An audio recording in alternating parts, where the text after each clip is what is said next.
everybody, and welcome back to my channel. If you are new here, my name is Christy. My channel obviously is the Canadian Witchy, and today we are going to be making a Brigid doll. Now let me just get through my mess here. Kind of a weird setup. I might change it partway through, but we will see. So this is the Brigid doll I made for myself. Cool options with the hair. You can cut it to have straight ends. I kept it looped because it just reminds me of my own very curly, tangly hair. And then I cut her some little bangs to frame out her face. And I also made a braid. And of course, I braided some intentions into that as I went. Now, let me get some light. Ignore my mess. I've got my crystals. I've got all my craft stuff. I started getting into calligraphy and it's hard on the hands, but it's going. That's all that matters. So let's get right into this. The first thing you are going to need is your yarn. You need a red yarn, a green yarn, and a white. You could probably do a cream color too. That's entirely up to you. So I've got two books that I've chosen. I've got this big one. And again, depending on the size of your book will depend on the size of your doll. I wanted a big doll. So I've got the big book wrapped about, we'll say 52, 53 times with the white. And then I have the little book and I've got about 38 wraps of the red hair. And then this white piece is for the arms. And I wrapped it, I believe it was about 18 times. If I'm wrong, I will put the number on the screen, but I believe it was 18 and 38 and then 58. That sounds right to me. I only forgot because I've had these wrapped for a little while. So let's get into tying these off because now I have to tie off this one. So step one is we're going to be making the body. So we're going to be making the head and then the bottom half. Okay, so we're going to take the end of our book and we're going to feed the yarn through to the other side. Now, I have found a lot of these times all you need is a pencil. And if you can get that pencil in there, actually, we'll use the pointy end. I'm not gonna lie, it's difficult because you want to wrap this tight because you want your doll to last. There we go. Now if I can just pick it up. Oh, ignore that. One of my crystals fell. It's okay. Yeah. Oh, I didn't expect this to be such a struggle. Okay, there we go. So I'm going to tie this up as tight as I can, double knot it, and then I'm going to do the same thing at the other end, and then we will slide this off of the book. Now that we've got both ends done, you can just trim it down. And then we are going to slide it off the book. Now, if you've tied it tight like me, this is going to be a little bit of a struggle. If you have cats like me, this may also be a bit of a struggle because it looks like she wants through. Excuse me, little miss. Excuse me. Excuse me, we're trying to film a video. Oh, you know what? I think she sees a reflection off my watch. Yeah, you coming through? I mean, you're a cute interruption, but, excuse me. No, I think, no, come on. Okay, stay on the couch. There's a little couch right next to me. She can stay there. Okay, so you're going to slide it off ever so carefully. I like to kind of do one end at a time and just make sure that I have my hand on it. So you can see I'm knocking everything down, but I am slowly pushing it off. And then there we go. So now you want to keep your tied ends, one at the top, one at the bottom. Now, this book can go, which is great because it is in the way. Now, this is the part where we are now going to tie her head. So, let's see. Which end do we like better? This is the great thing too, is you can pick whichever end you think forms the best. You don't have to necessarily go with what you thought might have been the top. So I think we are going to do there. So again, you're going to take another piece of your yarn And we're just going to, oh, sorry.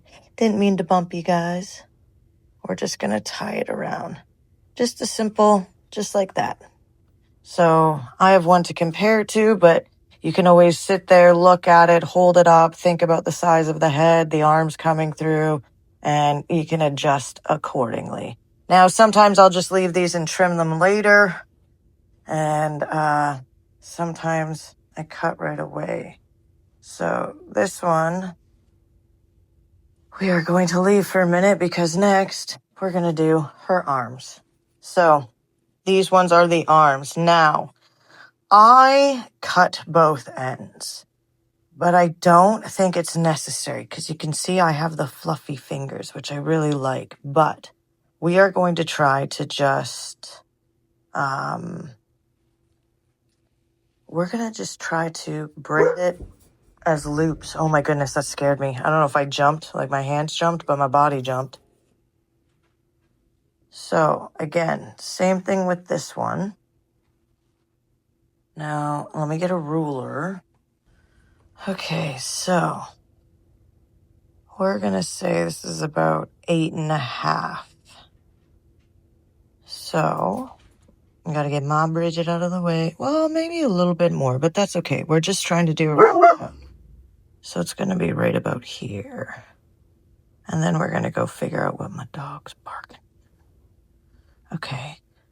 So that's about middle.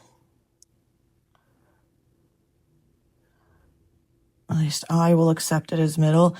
It's okay if it's a little bit off too, because again, it goes behind her body, so you don't really see it anyways. That's why I divvy mine in half. And now we will do a little bit of trimming.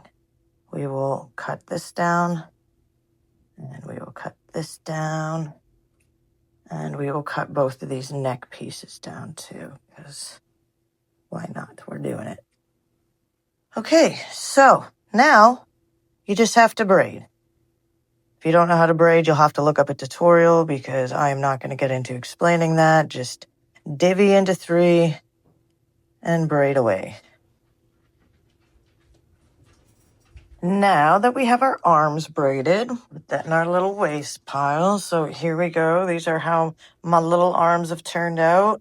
I am a millennial. I used to do a lot of braiding, especially friendship bracelets. So now I like to put the tie towards the back so that way it's not visible when you do the body.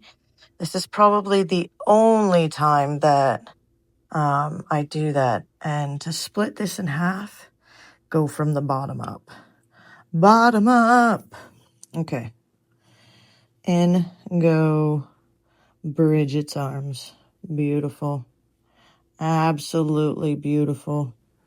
Now, this is an extra step. Now, you don't have to do this if you don't want to. I've watched a couple different tutorials and some do, some don't. I choose to, just as that added security. So we are going to tie in her arms. I hope you guys can see this because I'm like leaning over the camera to do this, so I can't actually see, but I'm pretty sure this book is in frame. Now, when you're tying these, you really do have to hold it and try to tie as absolute tight as you can. And then I usually give it another 2 knots just for good measure because we don't want to take any chances that our Brigid doll falls apart. That's not what we're going for here. So at this point, this is what you should have. So we've got head, little body, arms. Now the body is going to look like it's small now, but if you remember with this green wrap that we're going to do, it's actually going to elongate the body a little bit because we are going to be wrapping this top piece, but then we wrap down here a little bit as well. So next step, we need to get our green. Oh, I didn't even mention green. I said all the different yarns you're going to need in the beginning, so I guess I'll be typing that in. Because the green, you don't actually have to wrap. So, step 1, we got to tie it on.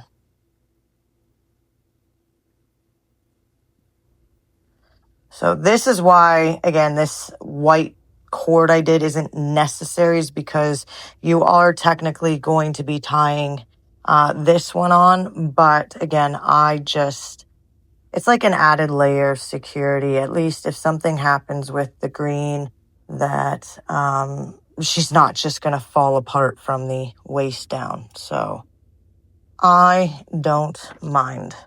Now, this step we're going to, and this one's up to you on how you want to do it, how many times you want to do it. Do you want to do a short belt? Do you want to do a longer belt?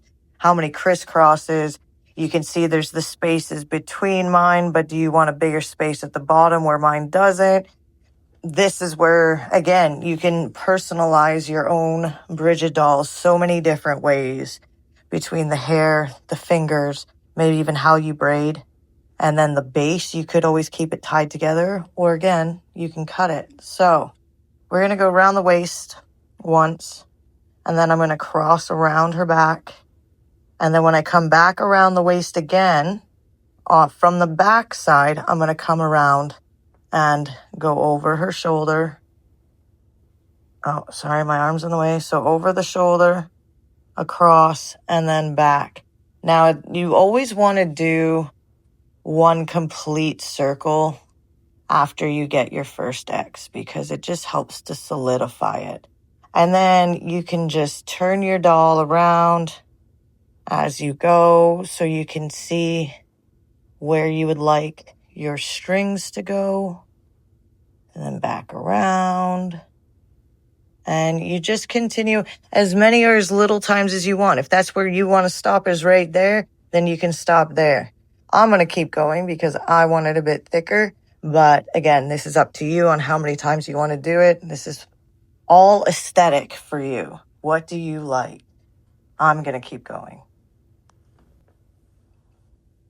So this is what I've gone for. So I've got the X done. There's a little gap. I did a nice little bodice, I guess you could say, down here. Now, what I like to do is I kind of like to leave a loop, because what I'm going to do is I'm going to cut this. We'll cut like there.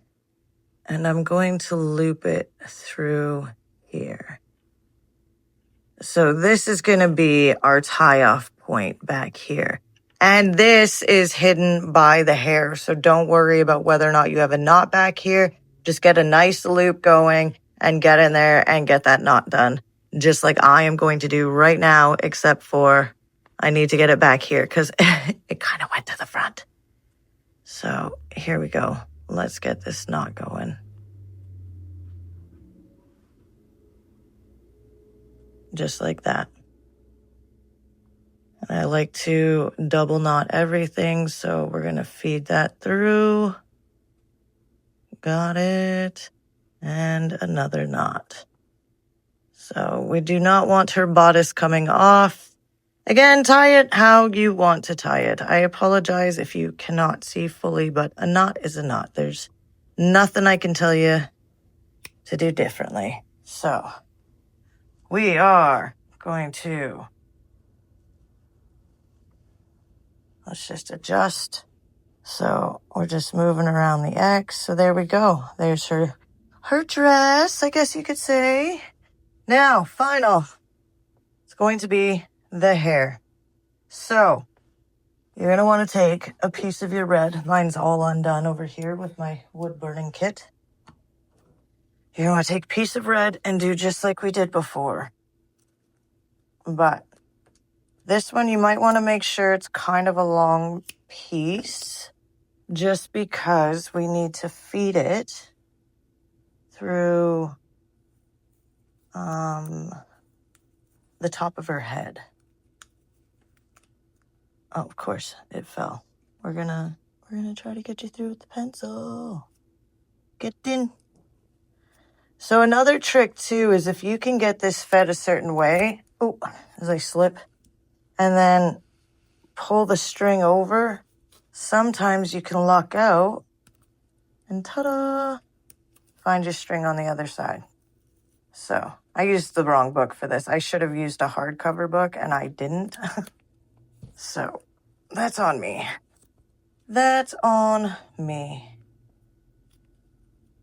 So just like we did the body, same thing with the hair, but this time it's only one end, and do not trim. So, hair's off. Another book out of the way, thank goodness. So, this is her hair. What we're gonna do is you kind of want to center your knot a little bit. Now, if you remember, we tied the top and bottoms. So you're going to take one of your strings and you want to feed it through and make sure that it goes under. So I usually go through like the center of the head. And then when you go to tie it, you will see it will cinch itself up. So, and make sure you know your fronts and your backs so you know where it is. Just like any doll, you got to manipulate her hair. And you can keep your front pieces as bangs if you like, but you do not have to. So there we go. She is tied in. You can move her hair. Like I said, you can cut the ends of her hair. You can braid it. You can cut the bottom or you can leave it. And then same with her hands. Her hands are not cut here, but on mine they are cut. So as her hair's falling, hold on. Let's fix this hair, shall we? Oh, what is this? Why do we have a loose string here? Okay, we'll cut you down. That's okay. I'm not sure why we have one loose string. Okay, so you can see her long string. So one of my hair pieces, I guess, was split or cut. So not a big deal. I'm just going to cut it to length. And then it looks like she had a knot in one of the pieces of yarn. But, man, that happens sometimes. It's not a big deal to manipulate it, hide it behind. And now her head sits right. She was all floppy a second ago. So mine does the same thing, though. Oy, I almost fell backwards. Sorry about that. You can kind of see her hair is a bit heavy for her head, but this was the first one I've made, so I've learned since then. But now we've got two Brigid dolls with their own personality, and now you can make your own too. So I really hope you enjoyed this video. I do hope you have a great, why